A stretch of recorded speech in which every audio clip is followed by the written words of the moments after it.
On this episode of Love to Travel, Wendy and Lawrence explore Peru. We climb Rainbow Mountain, travel the Sacred Valley, scale Machu Picchu in spectacular fashion, nearly get run over in Cusco, and discover other incredible experiences. So pack your bags and join us for another amazing adventure.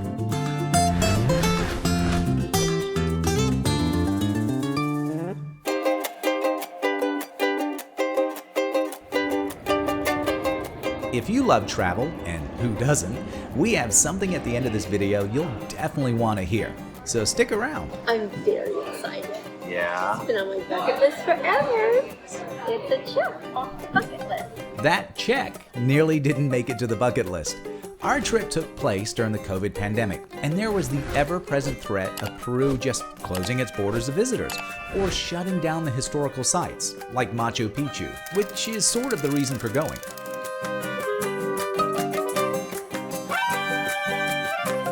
After some confusion with forms and proof of COVID tests at Lima Airport, we headed on over to the Wyndham Hotel just across the street. A few hours of solid sleep, and we started the morning refreshed, but took off in some fairly dismal weather on a pretty packed flight.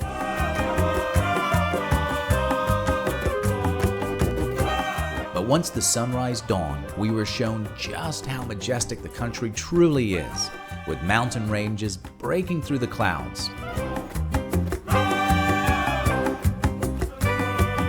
Landing at Cusco, our incredible adventure took a vibe straight from the movie Trains, Planes, and Automobiles.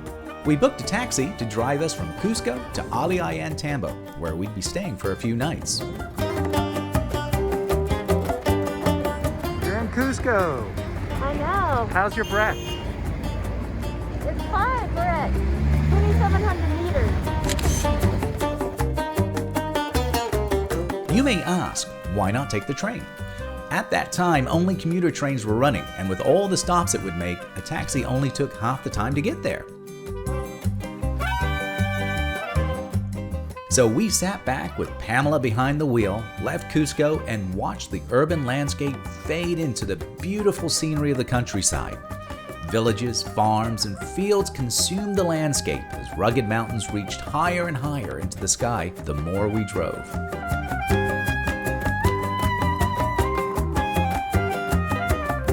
Finally, the town we'd call home for a few days appeared, the historic town of Ollantaytambo. It seemed to sneak up on us, looking like so many of the other villages and towns along the drive. Fortunately, I was filming when it came into view. Ollantaytambo is a great place to stay if you want to explore the Sacred Valley. It dates back to the late 15th century and has some of the oldest continuously occupied dwellings in South America, which is amazing in itself. We'll add to that incredible history by making it our home for the next 3 days. Sure, 3 days isn't much over 600 years, but every little bit helps, right? Yes, my very first local beverage, because I've had beverages since we've been in Peru. I don't think the Starbucks really counts. Our adventure in Peru mostly focused on the Sacred Valley, a lush valley carved out by the Urubamba River. The Sacred Valley is generally considered as running from Machu Picchu all the way to the town and the Inca ruins at Pisac. On average, the intensely cultivated valley floor is about 1 kilometer or 0.62 miles wide and 100 kilometers or 62 miles long, giving stunning views when viewed from the surrounding mountains. As you can see, there are a lot of incredible historic places to visit in the Sacred Valley, but because we only have 9 days in Peru, and one of those is set aside for Rainbow Mountain, which is located way outside the Sacred Valley, we decided on places that really piqued our interest. Sure, you could do more, but as you'll see, we really like to explore everywhere we go. We set our travel plans for Ollantaytambo, Moray, Salineras of Maras, Pisac, Chinchero, and of course, Machu Picchu.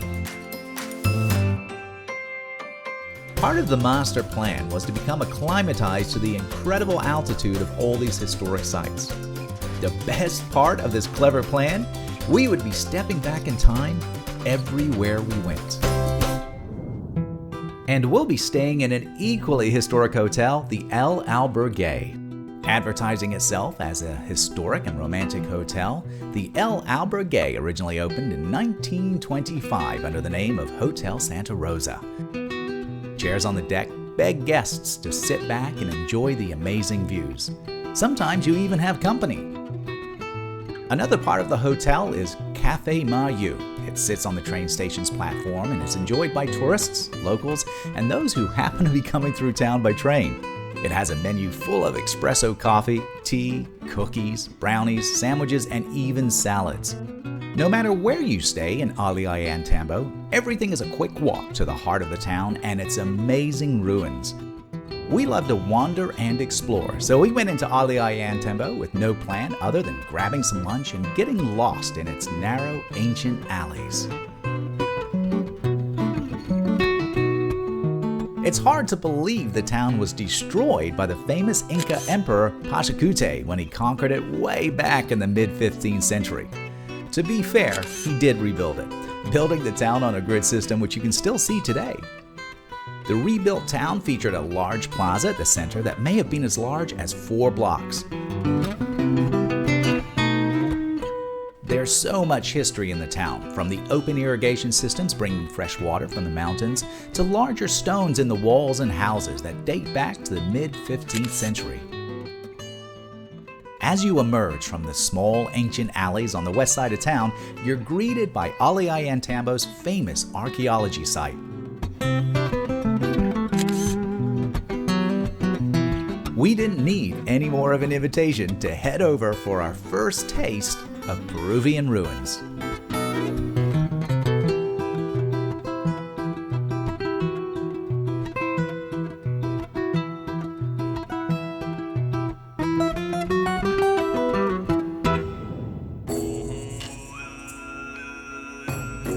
The ruins of this ancient fortification sit at 9,160 feet atop a high hill. The closer you get, the more it seems to tower above you. Because the terraces are so impressive, the Temple Hill is commonly known as the fortress, but this is a little misleading, with experts claiming the main functions of the site were religious. As impressive as the ruins are, the valleys below take your breath away.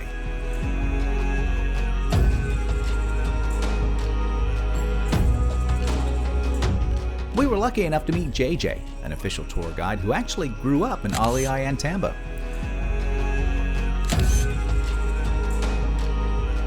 Aside from being an awesome guide, JJ was incredibly patient as we struggled with the high altitude. Altitude is something every traveler needs to consider when planning their trip to Peru, and we're going to have more about that later.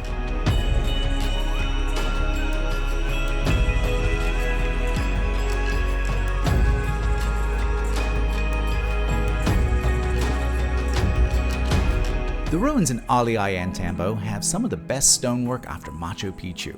One of the most surprising details are the rocks found on the complex, which are perfectly polished and have perfect edges, all after being transported from 6 kilometers away, originating in a quarry near the Urubamba River.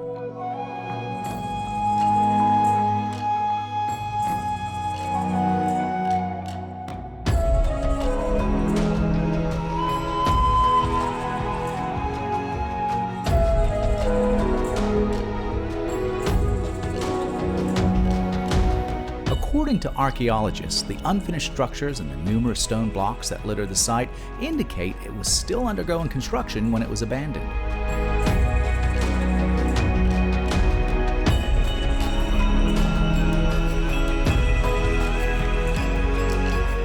It's hard to miss the colorful market at the foot of the ruins.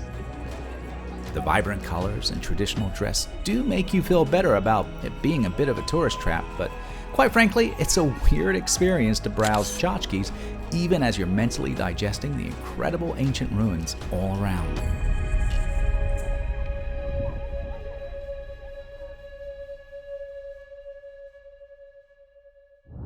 The next day, it was time for some serious exploring. The hotel manager arranged a taxi to help us venture into the Sacred Valley for the whole day. We bought our much-needed boleto turistico, or tourist ticket, the day before. It admits you to 16 different cultural sites, such as ruins and museums, and it's valid for a whopping 10 days. Before we knew it, our driver Victor pulled off the main road and headed over a one-lane wooden bridge and onto bumpy red dirt roads full of switchbacks that climbed up the surrounding mountains. You don't realize just how high you've driven until a quick stop rolls out the beautiful valley floor below. Our first stop was Moray, which clocks in at 11,500 feet.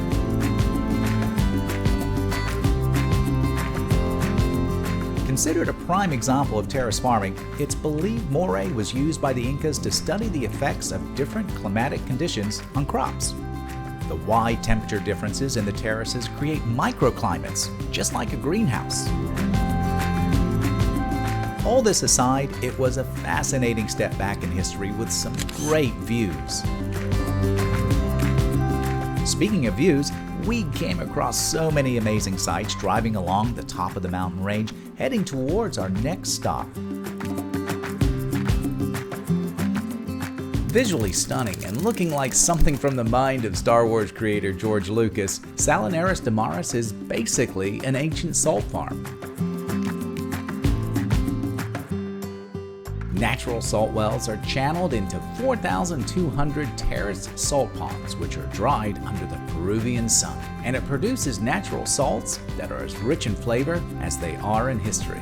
Salt has been harvested for thousands of years, with over 3,000 local families working these ponds through a local cooperative.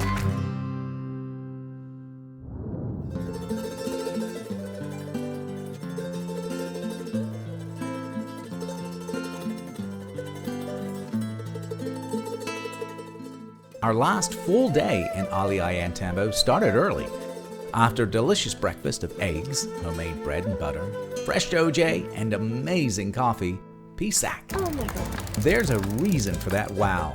The Pisac ruins are among Peru's most extensive archaeological sites in the Sacred Valley.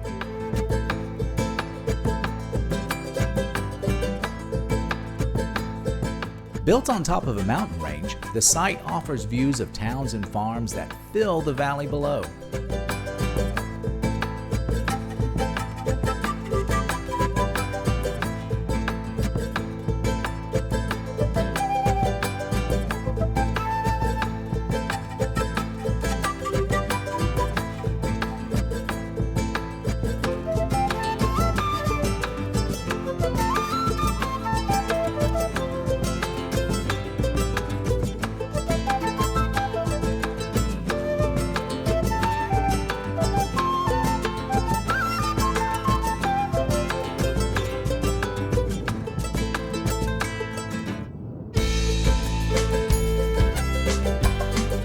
Considered one of the best preserved sites in Peru, it covers the entire mountain and is surrounded by numerous agricultural terraces that blend harmoniously with the surrounding landscape. Or as Wendy would put it, It's hot and very high altitude, but it's just spectacular. I don't know how else to say it.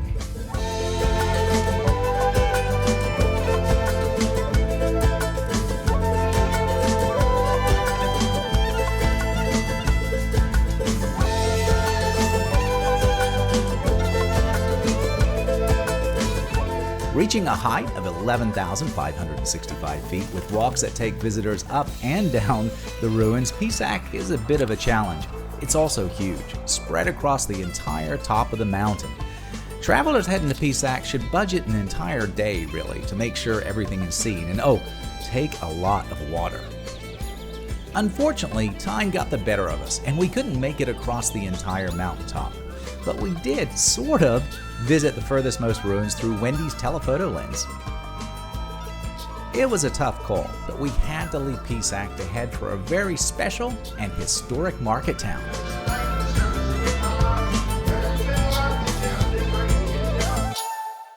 Of course, that historic market town is Chinchero. considered as the birthplace of the famous Peruvian rainbow and its weaving.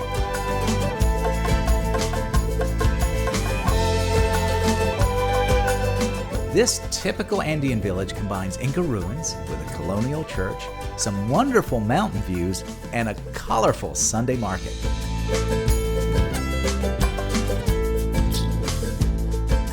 Without either having much command of each other's language, Wendy and Victor did a great job communicating with broken English and Spanish.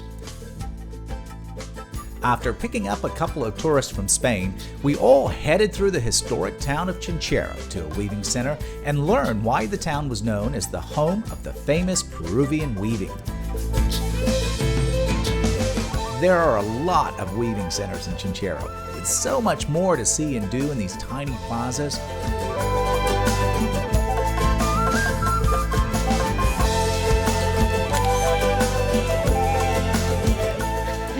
These often other colors. You look at this. Wow. Oh. It's amazing to learn the traditional methods of cleaning, dyeing, and even weaving the wool.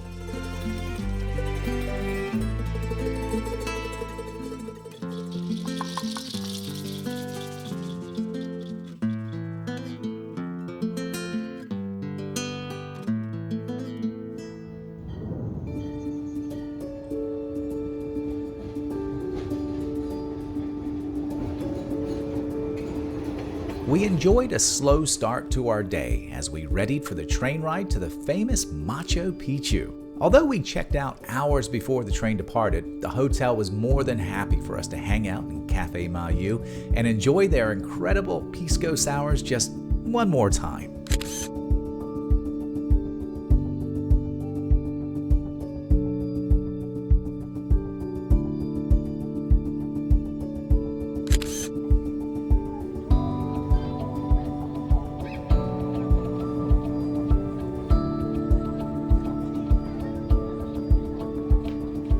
This was so much more than a train ride. It was a front row seat to the incredible Peruvian countryside, its culture, and terrain.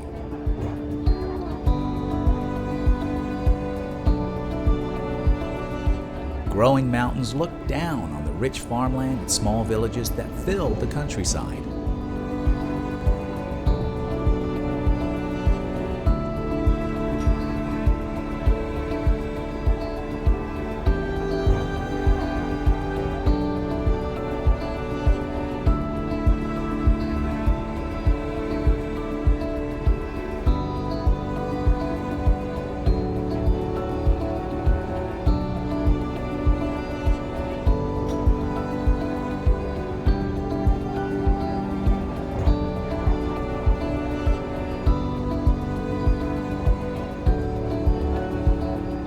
After 1.5 hours of incredible views, we arrived at Aguas Calientes.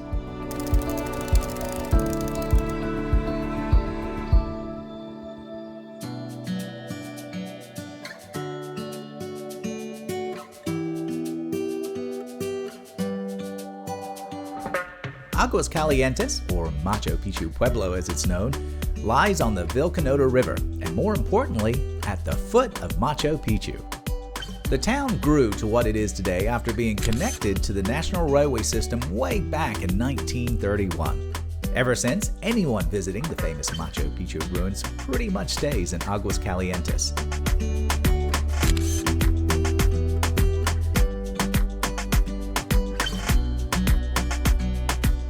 Very much a tourist town, the only things that are truly authentic or historic seem to be the surrounding mountains.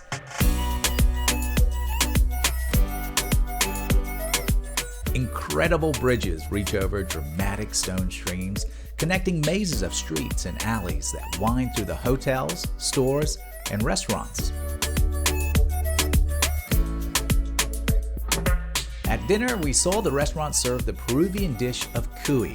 Cuy is considered an Andean food staple, so of course we had to try it. Very greasy to the touch, it tastes a little like chicken, but has a deep, fattier flavor. We were both glad we tried it, but it left me with a bit of an upset stomach. You never get tired of it. No, it's different. Our Machu Picchu day started at dark, pre-dawn at 5 a.m., so we could get a good spot in the line to catch the first bus of the day up to the 15th century Inca citadel.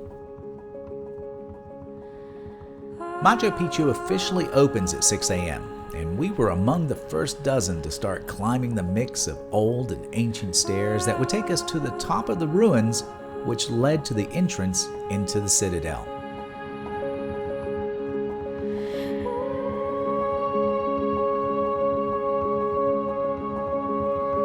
Starting this early runs the risk of morning clouds covering the famous Inca ruin, pretty much ruining any views. But we were lucky enough to enjoy clear, gorgeous views with colors that seemed to change from second to second.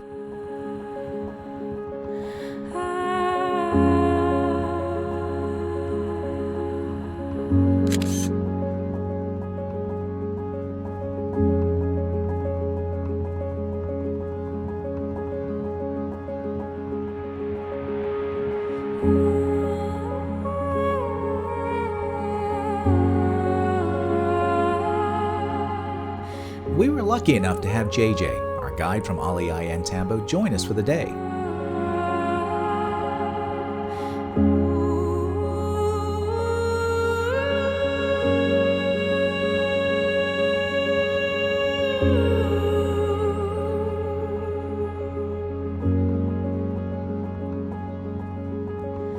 There's so much to see and experience at Machu Picchu. You really need a guide to explain the incredible history you're walking through.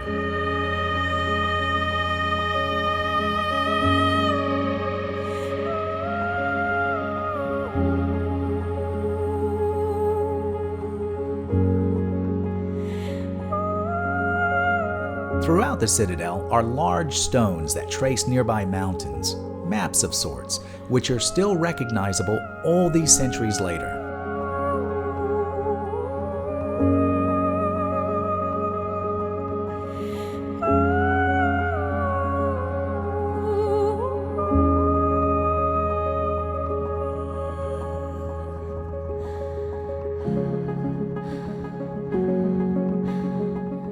It's our first Peruvian lizard, babe. There are restrictions when visiting Machu Picchu, from the number of people allowed in to a ban on selfie sticks and even rules where you can walk.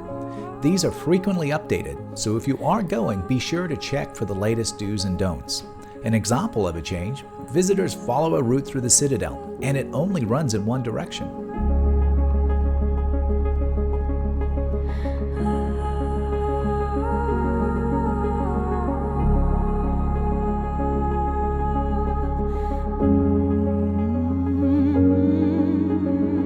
There are so many things they're still discovering about the citadel, even today.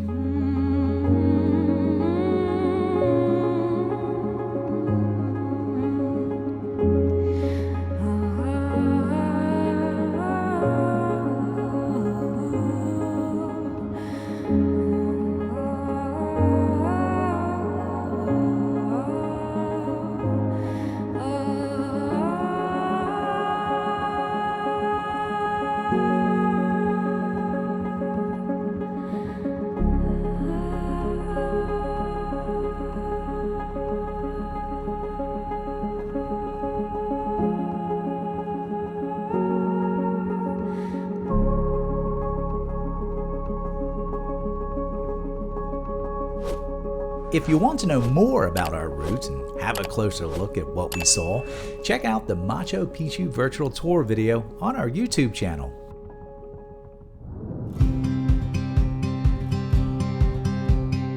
We grabbed lunch with JJ in Aguas, Calientes and decided to upgrade our train ticket to Peru's Vista Dome car. Featuring nicer decor and panoramic windows, the car stop entertained passengers with fashion shows and traditional dances.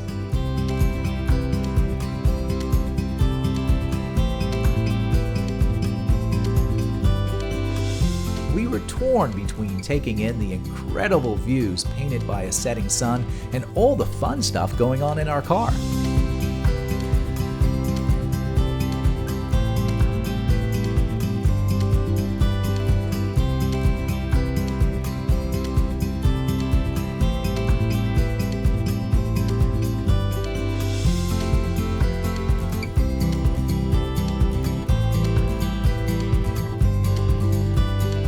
We even saw some familiar sights along the way.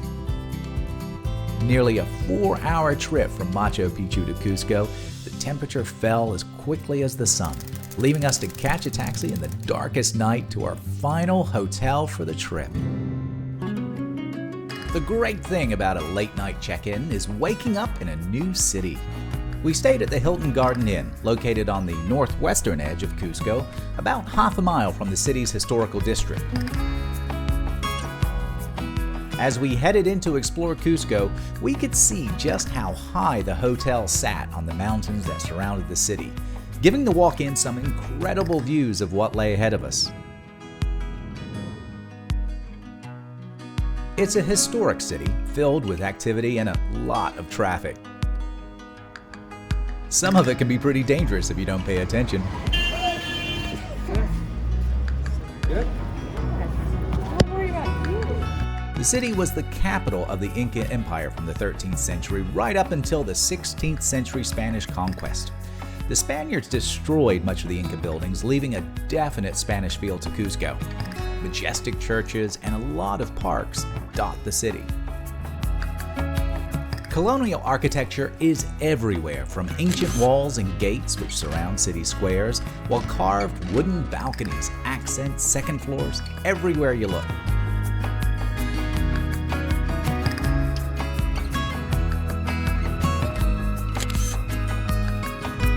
We came across Coricancha in Santo Domingo Plaza.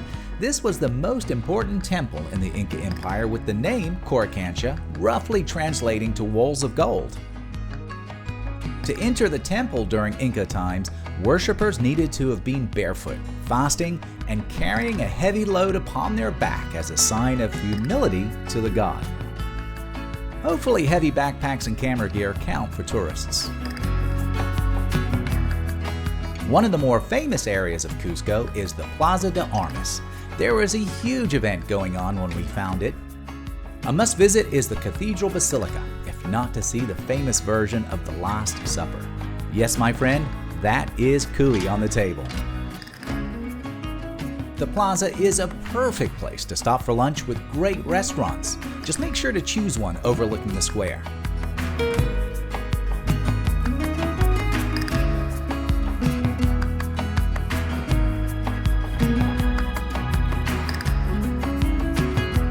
We roam the busy streets of Cusco, heading towards the central market of San Pedro, the main and oldest food market in the city. Filled with 1,180 stalls that sell everything imaginable, from bread products, meats, fruits, vegetables, and even Andean Shamanera products. The one thing we could buy, and definitely wanted to try, were the fruit drinks.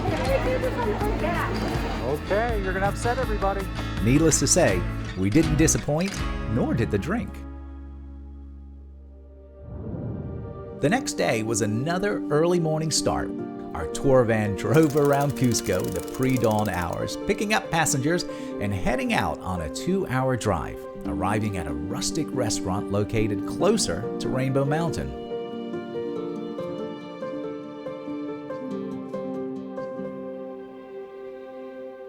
We were seeing yet another side of Peru, driving through narrow valleys of streams and small villages.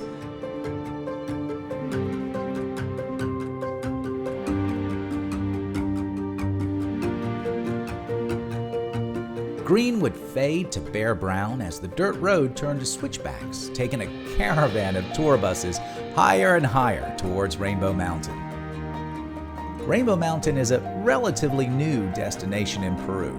Rainbow Mountain, or Vinicunca as it's also known, attracted attention from about 2015 when climate change melted some glacier caps, exposing the colorful mountain range. This makes Rainbow Mountain a bittersweet adventure.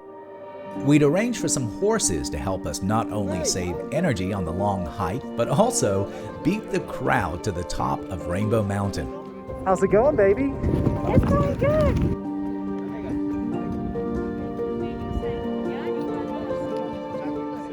Leaving the horses at the base of Rainbow Mountain, we started the tough climb to the top.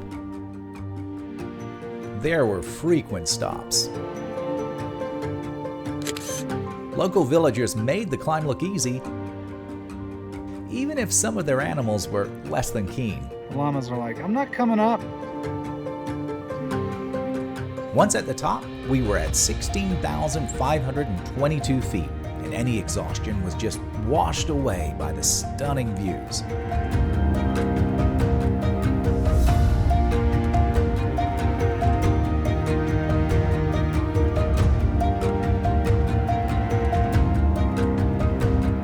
Looking back, we realized not just how far we'd come, but how many hikers were heading our way.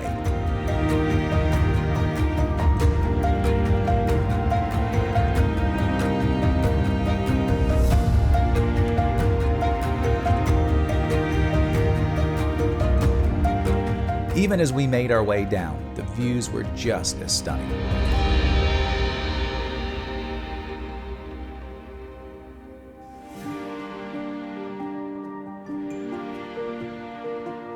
Skipping the horses to hike all the way back down on foot was a great idea, as we enjoyed amazing views and experiences the whole walk back.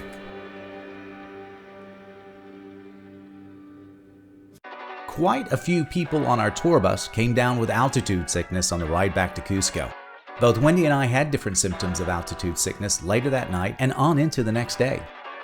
Looking back, we realized we were so in awe of the views from Rainbow Mountain's viewpoint, we probably stayed longer than the 15 or 20 minutes recommended at the top, which wasn't good. Fortunately, there was nothing planned for our last full day in Cusco, giving us time to chase up COVID tests and rest for the long flight home.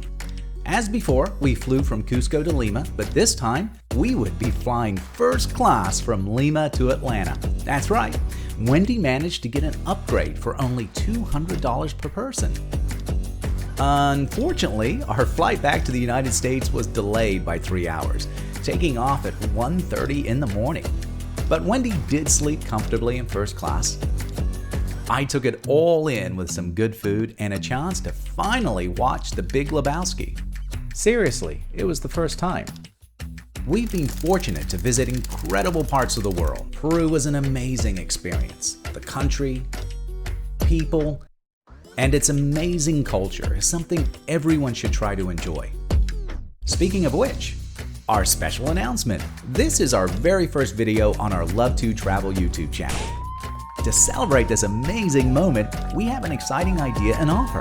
When this channel gets 3,000 subscribers, we'll celebrate by releasing a special video featuring our top 10 tips for traveling Peru. That's right, 10 things we thought went well on our trip or would do differently, all personally presented by Wendy and Lawrence. So please, subscribe to our channel, click the like button to let others know they should watch this video as well, and feel free to share this video with a friend, or 2, or 10. Feel free to share it with all your travel-loving friends. Wendy and I are excited about the opportunity of sharing our top 10 tips for traveling Peru with you. Not to give it away, but to quote a famous song, as for mistakes, I've made a few. Now go unpack that YouTube carry-on, wash that Peruvian dust out of your travel pans, and we look forward to you joining us on our next adventure on LoveTwoTravel.